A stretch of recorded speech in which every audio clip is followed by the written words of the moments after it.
Hello दोस्तों, स्वागत है आपका अपने YouTube channel school study point पर। तो दोस्तों, आपको क्लास कैसी लग रही है? आपने देखा होगा तो आपको विस्तार से करवाया जा रहा है। ठीक है, हर एक चैप्टर विस्तार से करवाएंगे तो आपका कंपटीशन जो एग्ज़ाम है उसके अंदर एक भी क्वेश्चन नहीं छूटेगा। ठीक है, तो दोस्तों हमने वायुमंडल के अंदर क्या क्या कर लिया था। वायुमंडल के अंदर 3 भाग बताए थे हमने। तो उसके अंदर वायुमंडल, एटमॉस्फेयर, तो वायुमंडल के अंदर 3 भाग बताए थे। पहला क्या था? कार्य, फिर क्या था? संघटन, और फिर संरचना। हमने कार्य संगठन दोनों कर लिए हैं और रह गई हमारी संरचना। ठीक है, तो आज हम संरचना के बारे में बात करेंगे।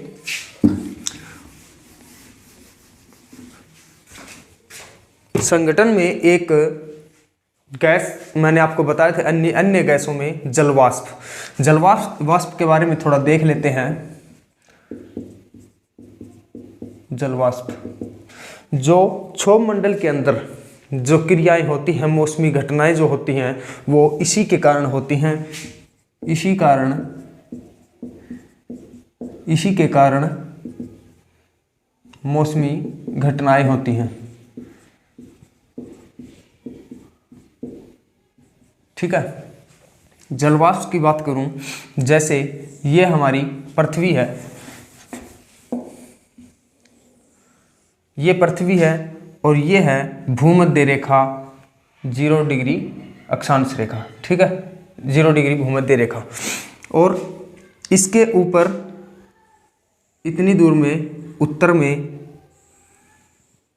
और नीचे दक्षिण में यहाँ पर तापमान ज़्यादा रहता है। यहाँ पर जलवाष्प की मात्रा जो 4% तक रहती है, कभी ऊपर कभी नीचे, लेकिन 4%, 1 से 4%, 1% से 4% मात्रा यहाँ पर रहती है। जो जैसे बीच के अंदर तो हमारी हो गई ये भूमध्य रेखा, यहाँ पर तापमान 4 डिग्री सेल्सियस रहता है, और जैसे जैसे आप ध्रुवों की तरफ जाएंगे, इस साइड ध्रुवों की तरफ जाएंगे, तो यहाँ पर तापमान 1 डिग्री सेल्सियस, 1% से भी ताप कम हो जाता है। ठीक है, और वैसे ही नीचे आएंगे तो यहाँ पर भी ध्रुवों की तरफ ये तापमान यहाँ पर 1% से भी कम हो जाता है। ठीक है, तो ये था हमारे जलवाष्प के बारे में थोड़ा सा।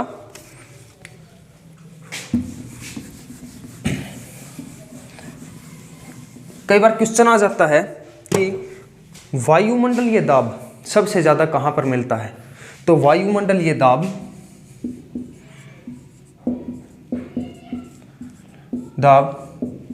सबसे ज़्यादा कहाँ पर मिलता है? तो ये मिलता है समुद्र के किनारों पर। समुद्र के किनारे वायुमंडलीय दाब ज़्यादा मिलता है। ठीक है, और कम कहाँ पर मिलता है?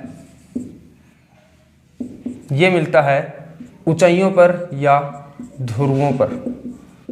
ठीक है, जैसे जैसे ऊपर चलते जाएंगे पर्वतों की तरफ, तो वहां पर वायुमंडलीय दाब कम होता चला जाएगा। ठीक है, तो चलिए आगे हम बात करेंगे संरचना के बारे में। आपको पता होगा कि संरचना कितने प्रकार की होती है? 5 प्रकार की। आपने पहले से पढ़ा है, क्षोभ मंडल, समताप मंडल, मध्य मंडल, आयन मंडल और बहिर्मंडल। लेकिन मैं बात करूं अब अलग तरीके से,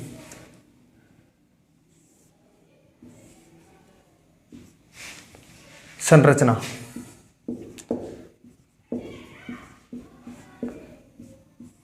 ठीक है, संरचना। ठीक है, संरचना को 2 भागों में बांटा गया है।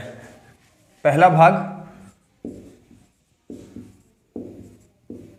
सममंडल, दूसरा है विषम मंडल। ठीक है, जो इनको 2 भागों में बांटा 2 वैज्ञानिकों ने, और 2 वैज्ञानिकों का उनका नाम क्या था? उनका नाम था मार्शल यहाँ पे लिख देता हूँ वैज्ञानिक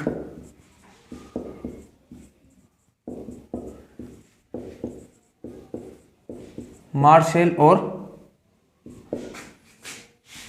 एक थे निकोलेट। इन्होंने इसको दो भागों में बांटा, सममंडल और विषम मंडल। सममंडल यहाँ पर गैसों का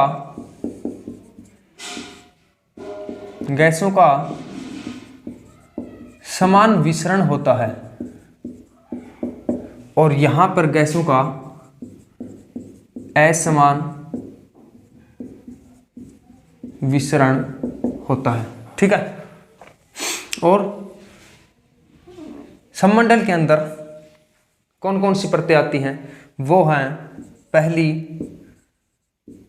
क्षोभ मंडल, दूसरी समताप मंडल और तीसरी है मध्य मंडल। और विषम के अंदर कौन सी आती हैं? एक आती है आयन मंडल, इसको बोलते हैं आयनोस्फेयर, और दूसरी आती है बहिर्मंडल, जिसको बोलते हैं एक्सोस्फेयर। ठीक है। इसको बोलते हैं मध्यमंडल को मेसोस्फेयर और समताप मंडल को बोलते हैं स्ट्रेटोस्फेयर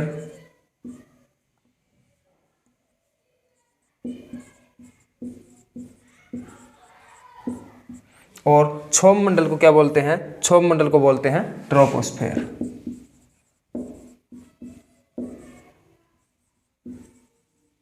ठीक है। तो ये हम इनके बारे में ही आज पढ़ेंगे। ठीक है। तो पहले हम बात करेंगे क्षोभ मंडल की।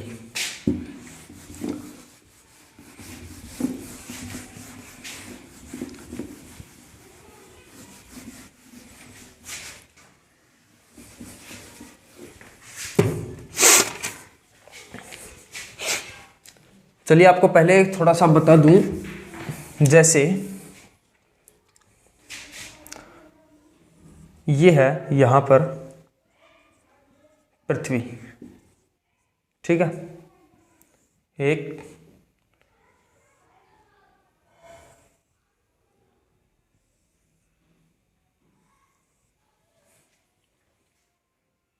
ठीक है, इसको बोलते हैं क्षोभ मंडल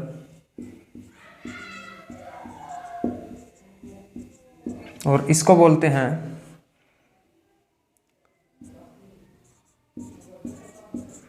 समताप मंडल, मध्य मंडल, आयन मंडल और ये हो गया ऊपर बहिर्मंडल।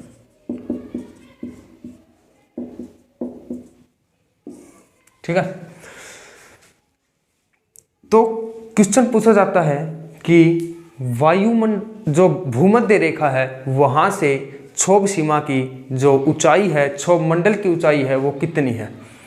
तो यहाँ वायुमंडल ये जो भूमध्य रेखा से बात करें, भूमध्य रेखा से, तो ये ऊंचाई है, ये है 18 किलोमीटर। ठीक है। और ध्रुवों से बात करें, पूछा जाता है आपको क्वेश्चन कि ध्रुवों से क्षोभ मंडल की ऊंचाई कितनी है? तो वो है 8 किलोमीटर। ठीक है। अब आगे बात करें, 18 से आगे जो समताप मंडल है उसकी ऊंचाई है 50 किलोमीटर और यहाँ से मध्य मंडल की ऊंचाई है वो है 80 किलोमीटर और 80 से आगे यहाँ पर जो ऊंचाई है आयन मंडल के अंदर वो है 640 किलोमीटर और आगे 1000 किलोमीटर बहिर्मंडल से आगे, आयन मंडल से आगे और फिर चढ़ती हुई 10,000 किलोमीटर तक विस्तृत है। आगे आ जाता है अंतरिक्ष, जिसे बोलते हैं चुंबकीय जो तरंगे हैं वो यहीं पर है। ठीक है, तो जो ये ऊपर ये जो है ये किनारा, इसको बोला जाता है क्षोभ सीमा, और ऐसे ही इसको बोला जाता है समताप सीमा, या बोल सकते हो ओजोन सीमा। ठीक है, क्योंकि समताप मंडल के अंदर ही मिलती है ओजोन परत। आगे इसको मध्य सीमा, आयन सीमा और बहिर्मंडल से ऊपर ये सीमा हो जाएंगी। तो चलिए हम बात करेंगे क्षोभ मंडल के बारे में। ये था आपको समझाने के लिए। तो क्वेश्चन कैसे पूछे जाते हैं? क्वेश्चन पूछे जाते हैं कि भूमध्य रेखा से क्षोभ सीमा की ऊंचाई, मध्य सीमा की ऊंचाई तो ये कितनी है वो मैंने आपको बताया, और ध्रुवों से ऊंचाई कितनी है ये भी बताया। तो आप देखिएगा। नंबर 1 हम बात करें क्षोभ मंडल की। क्षोभ मंडल मौसमी घटनाएं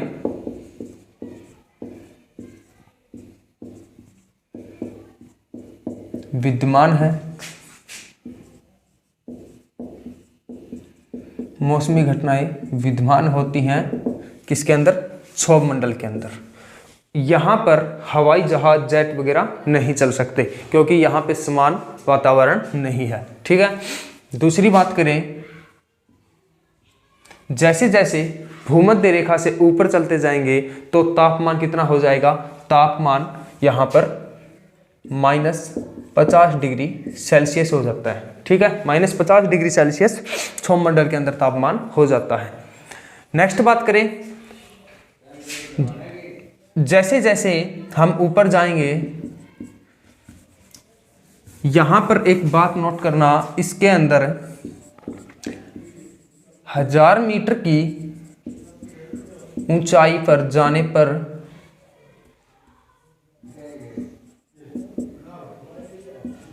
-6.5 डिग्री सेल्सियस तापमान कम हो जाता है। ठीक है, या आप इसको बोल सकते हो 165 मीटर ऊंचाई पर जाने पर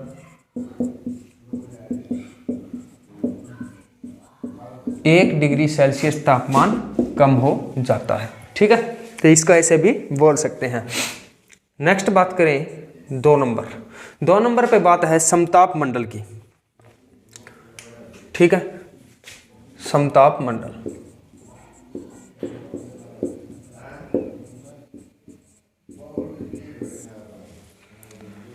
इसके अंदर बात करें तो तापमान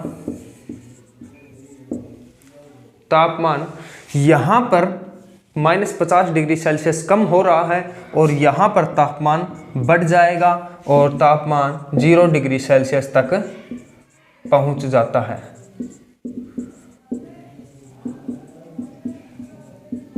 जैसे जैसे ऊपर जाएंगे तो तापमान 0 डिग्री सेल्सियस तक पहुँच जाता है, और क्षोभ मंडल के अंदर जैसे जैसे ऊपर जाएंगे तो तापमान -50 डिग्री सेल्सियस तक कम हो जाता है। और वायुयान या जेट इसी मंडल में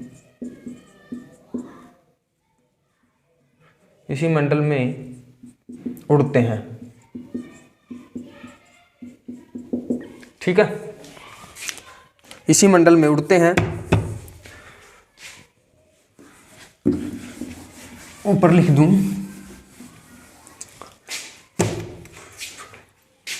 इस मंडल को क्या बोला जाता है? इस मंडल को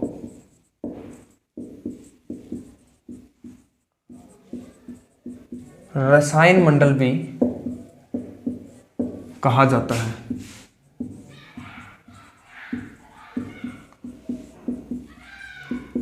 यहां पर तापमान क्यों बढ़ता है? यहाँ पर तापमान इसलिए बढ़ता है क्योंकि यहाँ पर O3 ओजोन परत विद्यमान है।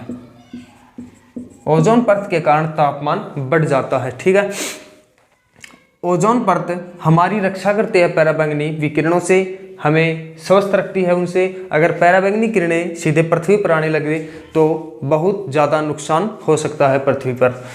तो ये था समताप मंडल के बारे में। एक बात और थी इसमें, जो क्षोभ मंडल है इसके अंदर सामान्य ह्रास दर पाई जाती है। सामान्य ह्रास दर पाई जाती है, जो मैंने आपको बताया था 1000 मीटर जाने पर 6.5 डिग्री सेल्सियस तक तापमान घटना, या फिर 165 मीटर जाने पर 1 डिग्री सेल्सियस तापमान कम होना। ठीक है, नेक्स्ट बात करें। नेक्स्ट चलें तो किस मंडल पर पहुंचेंगे? हम पहुंचेंगे मध्य मंडल पर। आप इसके अंदर एक बात नोट करना, क्षोभ मंडल से आयन बहिर्मंडल तक जाते हैं इसके अंदर, तो क्षोभ मंडल से माइनस, फिर प्लस, फिर माइनस, फिर प्लस, फिर माइनस, फिर प्लस, ऐसे करके चलती हैं। जो तापमान है इसका वो ऐसे होता है। तीसरे नंबर पर बात करें, क्या था? मध्य मंडल।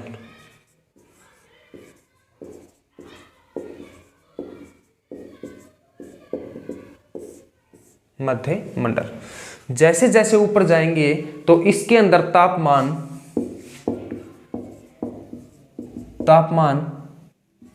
-100 डिग्री सेल्सियस तक कम हो जाता है।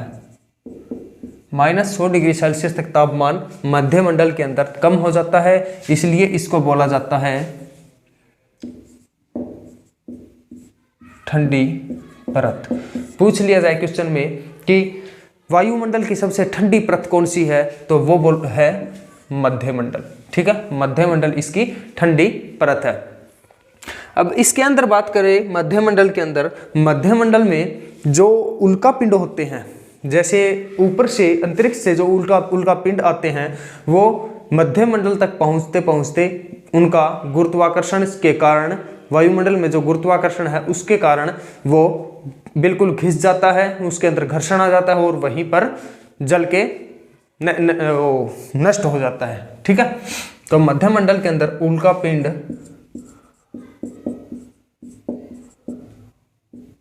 आते हैं।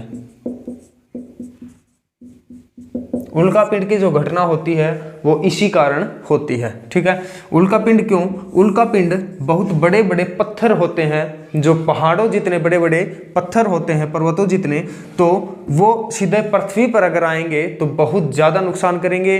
वो पूरा गड्ढा कर देंगे, उस जगह कभी भी कोई मतलब बुआई भी नहीं हो सकती फसल की, और पृथ्वी पर नुकसान ही करते हैं।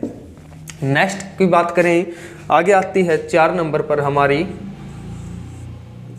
आयन मंडल, आयन परत, आयन मंडल। ठीक है, आयन मंडल की बात करूं तो यहां पर जो तापमान -100 डिग्री सेल्सियस तक कम हो रहा था, तो यहां पर तापमान बहुत ज़्यादा होता है। यहां पर तापमान 1000 डिग्री सेल्सियस से 1400 डिग्री सेल्सियस तक पहुंच जाता है।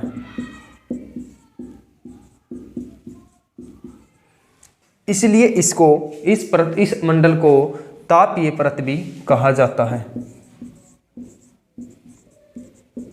क्योंकि इसके अंदर तापमान बहुत ज़्यादा है। तो अगर पूछा जाए आपसे कि वायुमंडल की सबसे ठंडी परत, तो मध्य मंडल, और वायुमंडल की सबसे गर्म जो परत है वो है आयन मंडल। आयन मंडल के अंदर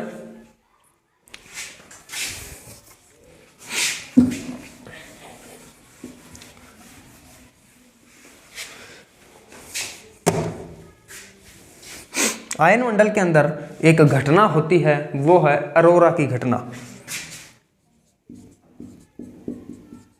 अरोरा की घटना, जैसे ये परतें हैं, जो मंडल हैं, तो जो ये आयन मंडल है क्षोभ समताप मध्य और आयन मंडल है, यहाँ पर जो गैस होती हैं, जो क्षोभ मंडल के अंदर जो गैसों का मिश्रण मिलता है, वो उनके जो आयन है, जो अणु हैं, वो यहाँ पर पाए जाते हैं टुकड़ों में। तो अणु यहाँ पर गैसों के बहुत मात्रा में मिलते हैं।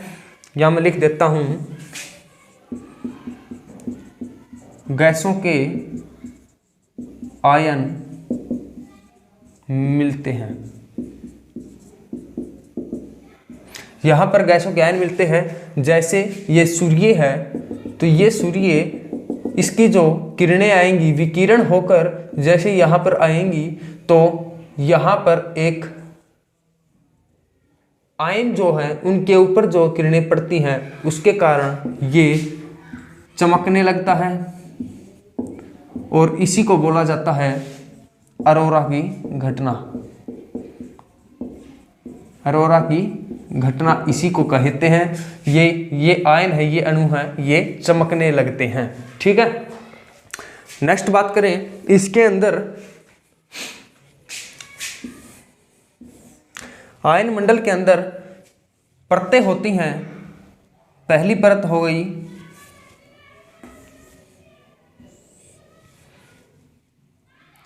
डी, और ये है ई परत, और ये एफ परत, और ये जी परत।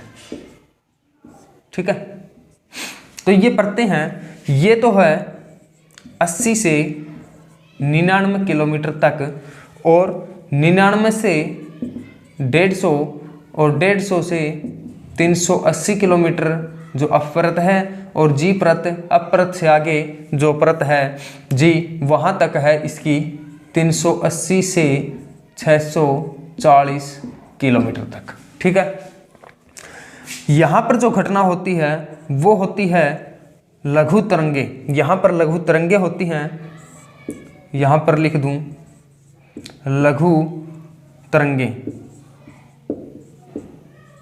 और यहाँ पर मध्यम तरंगे, और यहाँ पर होती हैं लघु मध्यम तीव्र तरंगे होती हैं। सेकंड नंबर पे मध्यम तीव्र तरंगे, और लघु मध्यम और तीव्र, ये तीनों प्रकार की पाई जाती हैं एफ और जी परत के मध्य। तो ये आयन मंडल की परतें हैं। ठीक है, कौन सी? डी परत, ई परत, एफ परत और जी परत। नेक्स्ट बात करें, एक अरोरा की जो घटना मैंने लिखवाई है आपको, ये अरोरा की घटना हम कहाँ से देख सकते हैं? इसको हम दे सकते हैं नॉर्थ पोल से, नॉर्थ पोल और साउथ पोल, मतलब इसको देख सकते हैं उत्तरी ध्रुव और साउथ ध्रुव से। इसको बोला जाता है अरोरा बोरेलिस, अरोरा बोरेलिस की घटना, और इसको बोला जाता है अरोरा ऑस्ट्रेलिस। ठीक है, इनको हम अरोरा की घटना को बोरेलिस नॉर्थ पोल पे और साउथ पोल पे अरोरा ऑस्ट्रेलिस कहते हैं। नेक्स्ट बात करें,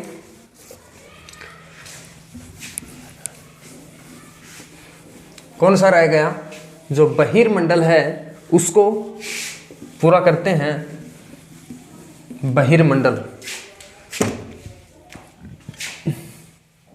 पांचवा,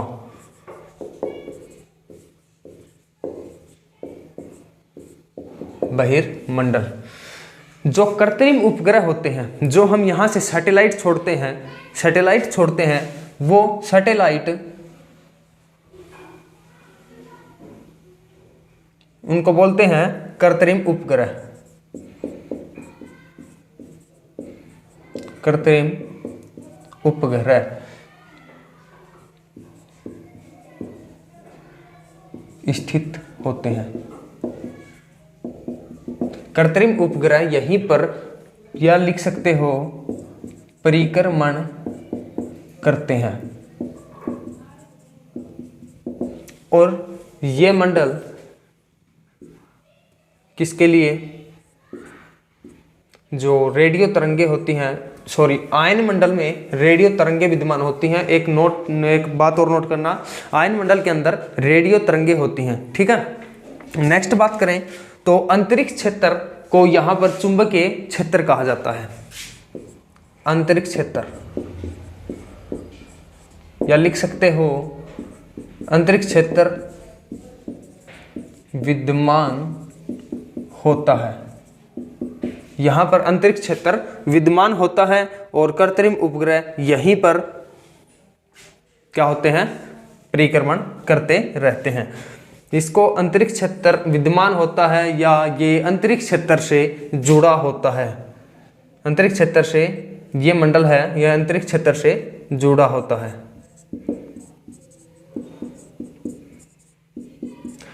तो दोस्तों ये बात थी वायुमंडल के बारे में। वायुमंडल की जो परतें हैं, अगर आपको समझ में आए तो आप वीडियो को लाइक कीजिए, शेयर कीजिए और ज़्यादा से ज़्यादा सब्सक्राइब कीजिए। आज हमारा वायुमंडल का जो चैप्टर है वो पूरा होता है, ठीक है। हमने 3 क्लासेज ली इसकी, 2 क्लासेज थोड़ी लंबी हुई और 1 क्लास जो कार्य थे इसके वो थोड़ा ही था, 15 मिनट के लगभग, ठीक है। तो कल हम नेक्स्ट चैप्टर लेके आते हैं और आपको विस्तार से ही करवाया जाएगा। गारंटी है एक क्वेश्चन भी इससे बाहर नहीं आएगा, बाहर नहीं आएगा। ये मैंने यहाँ पर लिख दिया, ठीक है। तो आप इसको ज़्यादा से ज़्यादा प्यार दीजिए वीडियो को, ठीक है। क्लास को प्यार दीजिए और हमारे साथ जुड़िए और लोगों को भी जोड़िए। आपको पूरा सिलेबस यहाँ पर YouTube के माध्यम से करवाया जाएगा। तो दोस्तों धन्यवाद।